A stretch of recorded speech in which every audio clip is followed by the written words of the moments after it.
వివాదాలకు ఆమె care of address. 2011లో టీమిండియా వరల్డ్ కప్ కొడితే నగ్నంగా మైదానంలో పరుగులు పెడతానంటూ బోల్డ్ కామెంట్ చేసి వార్తల్లో నిలిచింది. సోషల్ మీడియాలో కూడా సెమీ న్యూడ్ ఫోటోలు పెడుతూ విమర్శల పాలైంది.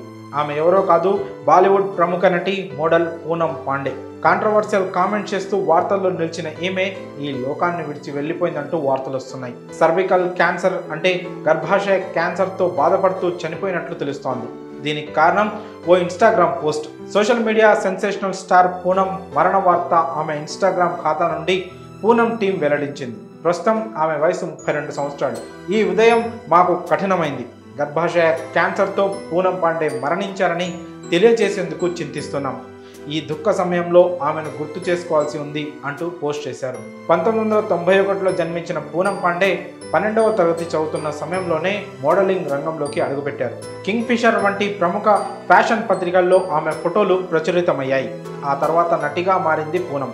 నషా అనే హిందీ చిత్రం ద్వారా ఇండస్ట్రీలోకి అడుగుపెట్టిన ఈ కాంట్రవర్షియల్ క్వీన్ తెలుగులో కూడా మాలిని అండ్ కో అనే చిత్రంలో నటించింది. ఆమె చివరిగా ద జర్నీ ఆఫ్ కర్మలో కనిపించింది. 2020లో తన ప్రియుణ్ణి పెళ్లాడిన పూనం ఆ తర్వాత అతడిపై పలు ఆరోపణలు చేయగా భర్తను పోలీసులు అరెస్ట్ చేశారు. ఆమె మరణ వార్త గురించి తెలిసి అభిమానులు షాక్కి గురవుతున్నారు.